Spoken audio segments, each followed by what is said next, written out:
Kinnick Janab Pakal I was known by many names: Pakal, Pakal the Great, Ait Ahu, Sunshield, the list goes on.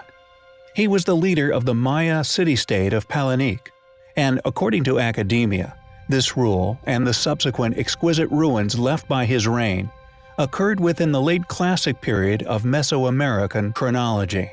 Undoubtedly, the most astonishing relic left by this past king, and the artifact which has fueled countless ancient astronaut theories, is the casing stone found atop his tomb, clearly depicting some form of advanced machine. Yet the question has persisted: what was the type of machine? Or indeed, what was its past function? Are we peering upon a schematic for an ancient spacecraft? Why would a king that we feel is clearly from a lost civilization go to such considerable effort having this contraption depicted upon his burial chamber?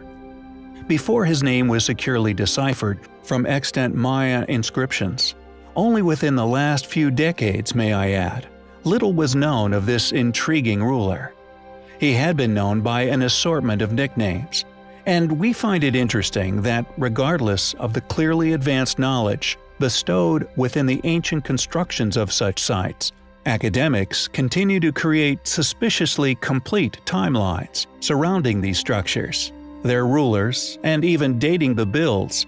Yet their explanations as to how these tasks were completed are utterly absent from the thousands of books written, funded, supported, and published by this select group of influential individuals. However, during our own research, we have found a compelling lead regarding this ancient site. A set of images purportedly showing an artifact once found beneath Pakal's tomb. And although we have been unsuccessful in finding any more photography of the artifact, we have found out where it is currently being held: the Mexican National Museum. What makes this particular artifact so compelling to us is its resemblance to rocket thrusters. Its deliberately sculpted shape is uncanny of a three-cone rocket, and was clearly not intended to be an ornament with such an awkward form. This artifact, if indeed depicting some form of ancient thruster, throws up some rather controversial yet astonishing questions. Is it a mere basalt sculpture? Or is it actually made from some sort of metal? Was this artifact created by Pakal? Was it his idea? Or was it a craft that his people found and subsequently brought to him? A vessel Pakal attempts to depict on the case of his tomb. According to the very limited information we were able to extrapolate from the web, it is being housed within the bowels of the Mexican National Museum. We are unfortunately yet to find any more pictures of this clearly, compellingly shaped artifact that was once found beneath a tomb many feel actually depicts a space-going craft. Why has there not been more heard of this intriguing artifact? Is it being hidden by the Mexican government?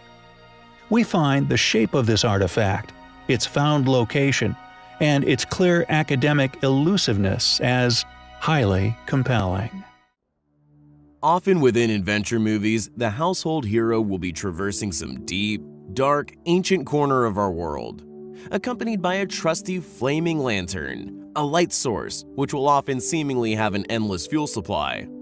Additionally, the lamps which litter the walls of these elaborate film sets were presumably lit many hundreds, even thousands of years prior to our intrepid explorer's entry into the ancient booby-trap-laden lair.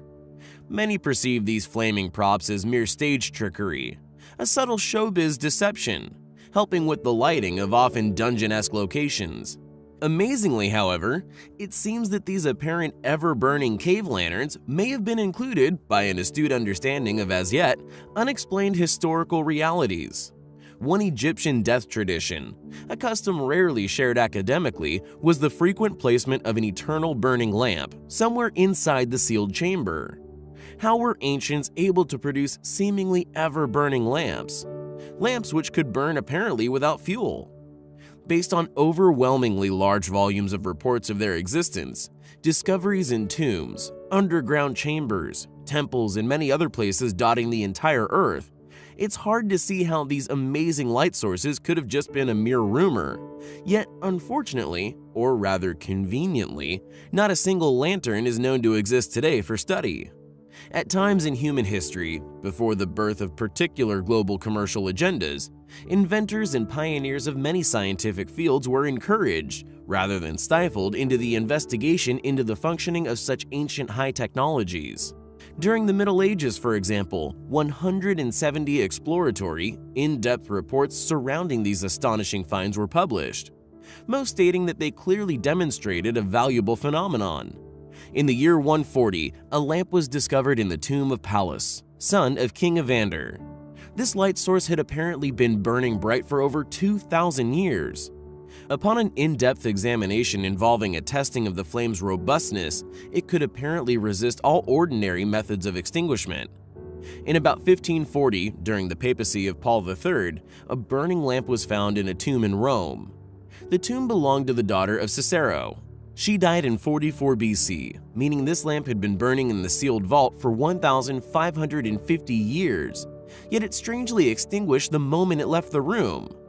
When King Henry VIII broke away from the Catholic Church in 1534, he ordered dissolution of monasteries in Britain. Many tombs were opened.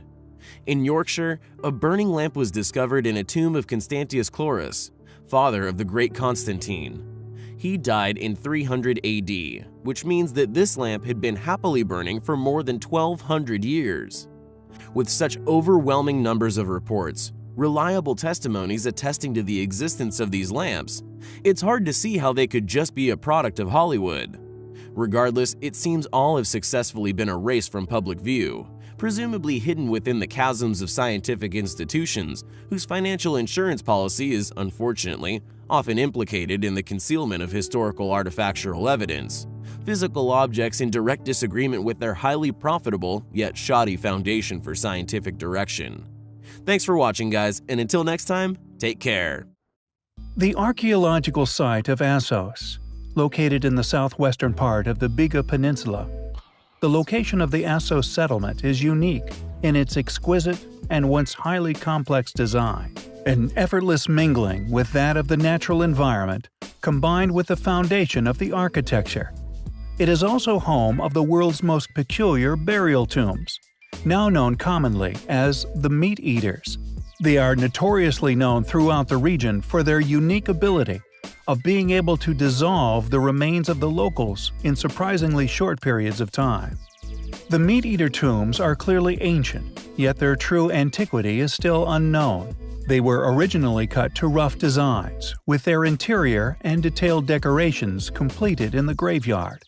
Some long-term investigative researchers at the site are fascinated with this phenomenon and have been eagerly trying to figure out just what's causing the bodies to decompose so quickly in these particular tombs.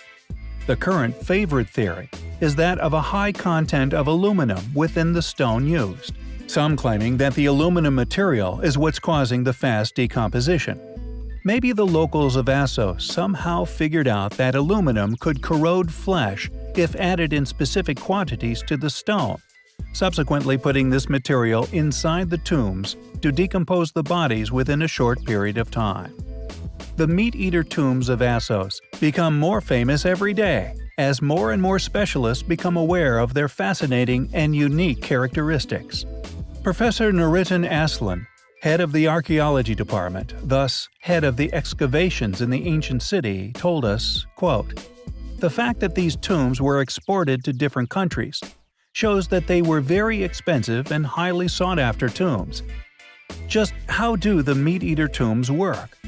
Regardless of the currently peddled theories, we still do not know. They remain an enigma to science and a mystery to history."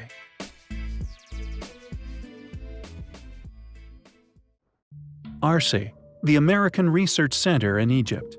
ARCI's website states as follows: "Among ARCI's many great achievements is our relationship with the Supreme Council of Antiquities, the SCA, within the Egyptian Ministry of Culture, without whom our work would not be possible. Arcee is viewed as making important contributions that serve to help Egypt directly in its pursuit of cultural heritage preservation. What this statement confesses to is the implication and more than likely collaboration with Egyptian authorities to cover up the real truth about ancient Egypt. In 1992, German robotics engineer Rudolf Gantenbrück was exploring shafts within the Queen's Chamber at the Great Pyramid, using a crawler robot he had designed himself. His intentions were to install an air conditioning system within the pyramid's existing design. While exploring these ancient tunnels, he discovered one of the shafts was blocked by a tiny limestone blocking door, a secret doorway only accessible with the use of robotic technology. Rudolf Gantenbrück, who was able to map, explore, and analyze the shafts for many years, believed a second door would have suggested the possibility that there would be yet another 40 centimeters further away. His hypothesis, based on the knowledge that many ancient Egyptian funerary monuments were equipped with a series of 3 blocking doors placed close to each other in succession before the entrance to a sacred tomb. In 2002, the National Geographic Society discovered this second door. Using their own robot known as Pyramid Rover, this event, closely supervised by Arcee, who subsequently pulled the plug on the whole operation regarding the shafts. The team had a simple solution to Gantenbrück's problem. They sent the robot along the shaft, gripping the walls instead of the ceiling and floor. In this manner, it was somehow able to ride over the top of the obstacles. The rover's journey along the northern shaft revealed yet another door, just as Gantenbrück's claimed. Mysterious hieroglyphs, written on the floor of the hidden tunnels within Egypt's Great Pyramid, were shown to the world in an initial report on the robot's discoveries, published within the Du Service des Antiquités. The images revealed features that had not been seen by human eyes since the construction of the monument. Researchers from around the world were particularly intrigued by 3 red ochre figures painted upon the tunnel's end deep inside the pyramid. Books such as Giza the Truth by Chris Harold and Ian Lawton, The Stargate Conspiracy by Lynn Picknett and Clive Prince, and Secret Chamber by Robert Balville have all, thanks to the tremendous and diligent research accomplished within, shed light upon the controversy surrounding the Giza Plateau and the secret chamber's existence. The key question, the theme witnessed throughout these studies, was whether information has been withheld, discoveries undisclosed, and an understanding of the pyramids and Sphinx existence purposefully kept hidden from the world. On the 22nd of March, 1993, Dr. Zahi Hawass was suspended from his position as chief inspector of the Giza Pyramid Plateau.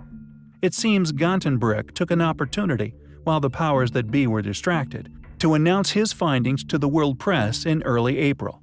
It would appear, after substantial digging, that the string pullers within Egypt originate out of America and are stationed within Egypt in the form of Arcee. The truth regarding what is buried beneath these ancient structures may still remain a mystery, but realizing the obstacles obstructing an understanding of this truth is half the battle won. Kent Weeks is an Egyptologist, a Connecticut-based archaeologist who studies the culture and artifacts of ancient Egyptian civilization. He's a man who owns a comfortable home in a wooded part of Old Lyme, yet one senses this is but a stopping place to hang his hat, since long ago, Kent Weeks hung his heart in Egypt. Originally from Seattle, a lifelong love affair with the mysteries of Egypt was ignited within Weeks from an early age.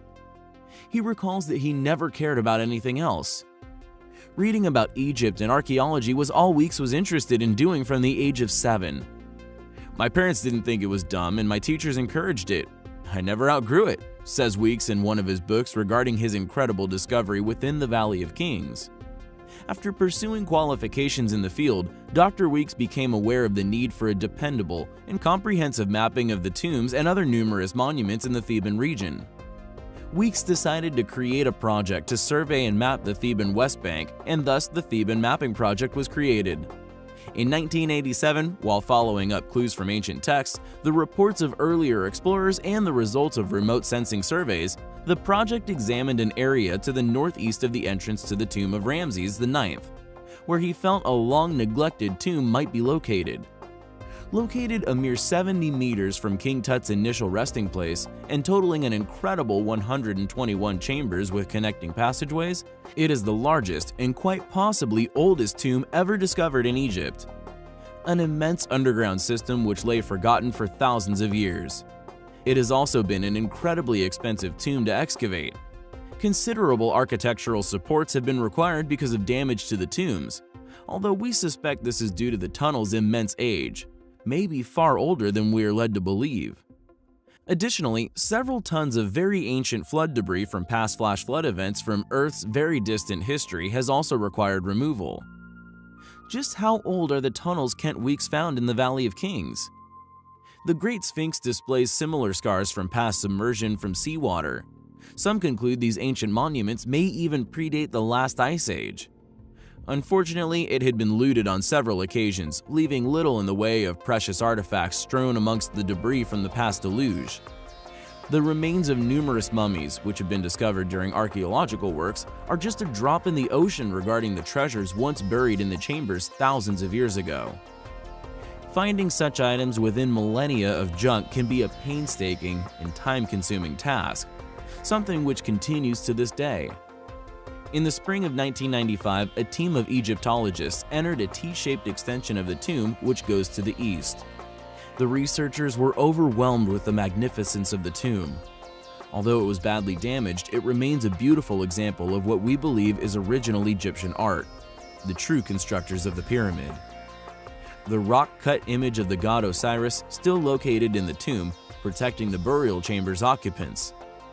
Although mainstream archaeology, including Weeks, states the preservation of the human remains was very poor. We propose these mummies to be several thousands of years older than claimed. We believe this discovery to be an incredibly important and incredibly ancient one, proving that there was once indeed a great flood, a premise now held by countless individuals who have studied the facts of our history. As always, thanks for watching, guys. Take care.